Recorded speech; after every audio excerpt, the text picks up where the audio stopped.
Bismillahirrahmanirrahim. Assalamualaikum warahmatullahi wabarakatuh. Kepada musyrif, mudir, ustazah,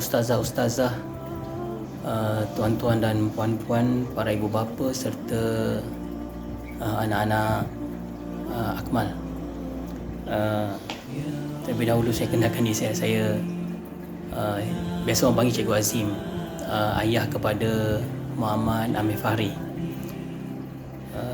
Tuan-tuan dan puan-puan, terlebih dahulu saya ingin mengucapkan Alhamdulillah, segala puji bagi Allah, sebab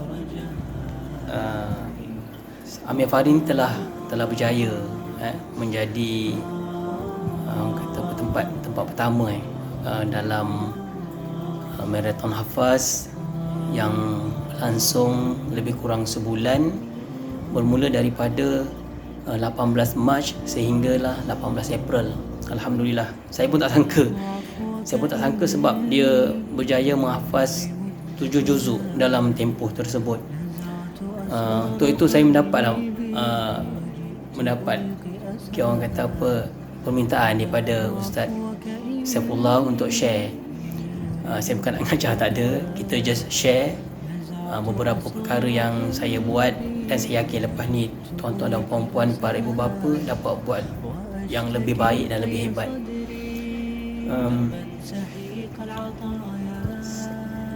Sebenarnya Amir Fahri ni dia ada beberapa kelemahan.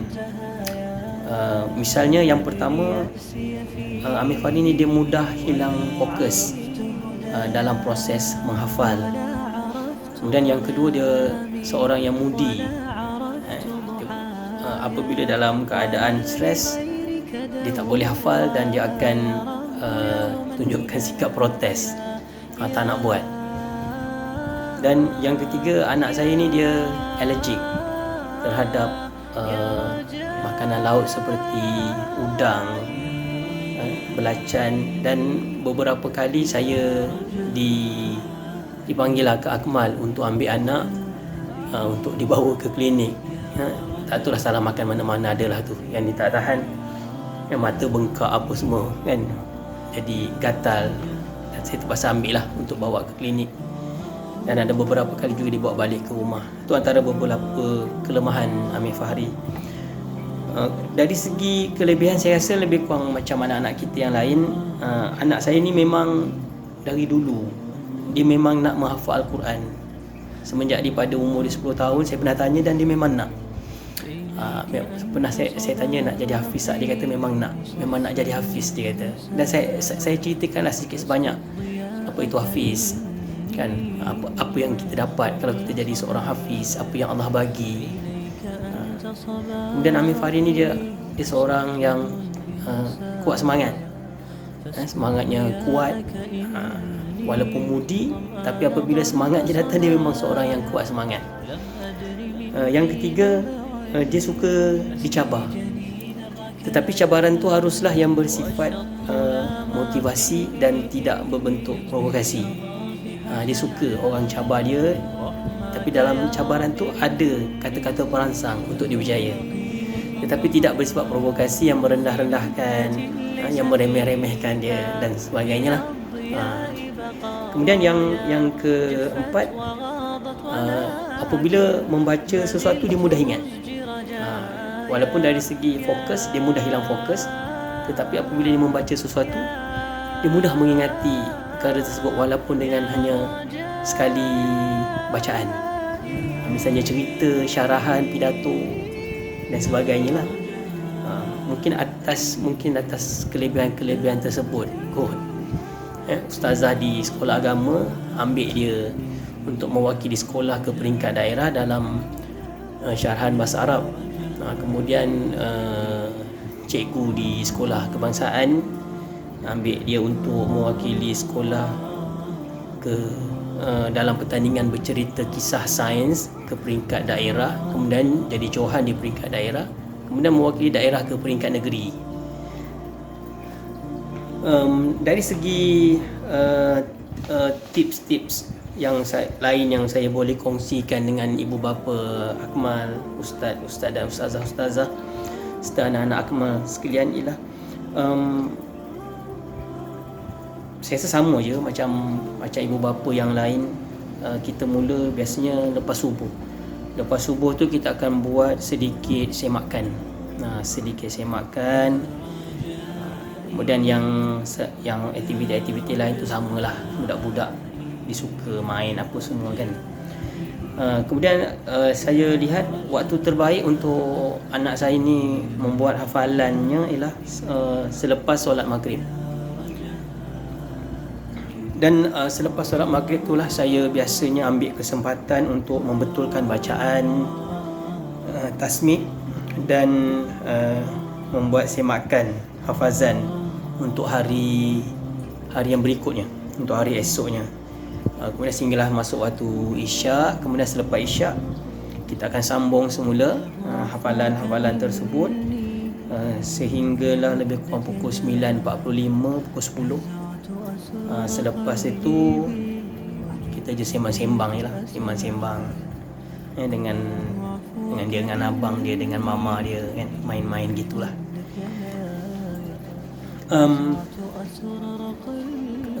Kepada ibu bapa anak-anak didik di Akmal, saya nak share ada 6 perkara.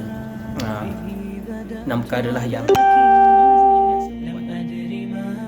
biasa buat, dan setakat ni alhamdulillah memang saya selalu buat. Dan untuk kita ibu dan ayah, saya rasa kita boleh buat benda ni di rumah, kita buat sepanjang masa, kita konsistenkan, insya-Allah anak-anak kita boleh berjaya. Yang pertama, doalah bersungguh-sungguh, sama ada dalam solat kita, di luar solat. Apabila kita pandang anak-anak kita, kita doa dalam hati, doa sungguh-sungguh, minta pada Allah, kita nak anak kita jadi apa, nak jadi orang hebat, jadi orang berjaya kan. Kita minta, tapi minta mesti sungguh-sungguh. Saya yakin insya-Allah Allah akan makbulkan doa ibu dan ayah, apatah lagi doa ibu. Okay, kemudian yang kedua, saya selalu pesan pada anak-anak saya, anak-anak murid saya di sekolah, hormatilah ustaz-ustaz, ustazah-ustazah, cikgu-cikgu yang mengajar anak-anak kita. Sebab saya yakin keberkatan ilmu tu memang datang daripada kita menghormati mereka. Kemudian yang ketiga, kepada ibu bapa, rapatlah dengan anak-anak. Apabila kita bercakap, kita nak anak kita dengar. Dan begitulah sebaliknya, apabila anak-anak kita bercakap, kita perlu menjadi pendengar yang setia. Kita dengar apa yang mereka nak sampaikan. Kemudian yang keempat, rajin-rajinlah bersedekah. Rajin-rajinlah bersedekah, tak kira sikit ke banyak ke. Kalau ada banyak, kita sedekah banyak. Kalau sedikit, kita sedekah sedikit. Kalau tak ada, kita sedekah doa, kan? InsyaAllah. Kemudian yang kelima, selalulah kerap, selalu kita minta orang lain doakan kita, doakan anak-anak kita. Kan kita tak tahu, doa kawan kita tu kan, kita jumpa kawan kita, weh, doa aku weh, doakan aku dengan anak-anak aku jadi orang berjaya, jadi orang hebat, Allah ampunkan semua dosa, kan kita tak tahu. Doa kawan kita kan. Kemudian yang terakhir, kita kena selalu pesan dekat orang. Sesiapa yang kita jumpa, kita sembang-sembang, anak-anak murid kita selalu ingatkan. Adik-beradik kita, saudara mara kita, sambil-sambil kita sembang lah, sekali kita mesti ingatkan dia orang. Jagalah solat, nanti Allah sayang kita. Sebab saya yakin orang yang jaga solat, Allah akan sayang.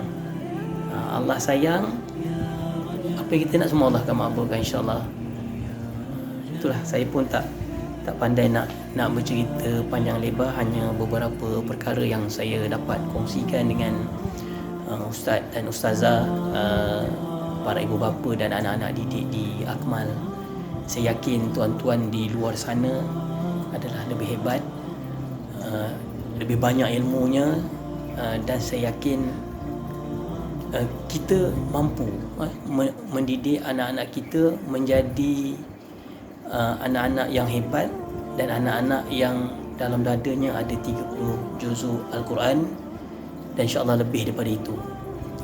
Dan kepada pihak pengurusan Akmal, Ustaz Saifullah, saya ucapkan tahniah kerana berjaya melaksanakan program-program yang sangat baik, program-program yang mampu merangsang motivasi anak-anak untuk mengejar kejayaan, untuk menjadi seorang hafiz dan hafizah. Dan insya-Allah kita sama-sama doakan Akademi Al-Quran Amalillah ini mampu menjadi satu akademi Al-Quran yang menjadi penanda aras kepada akademi-akademi Al-Quran yang lain di Malaysia, insya-Allah. Dan kepada para ibu bapa, teruskan berusaha, jangan putus asa, jangan letak perkataan putus asa dalam diri kita. Sama-sama kita doa anak-anak kita semua berjaya menjadi hafiz dan hafizah satu hari nanti, insya-Allah. Sekian, Assalamualaikum warahmatullahi wabarakatuh. نزعت أسرار قلبي وجئت ألقي أسايا رباه عفوك إني للنور مدت يداي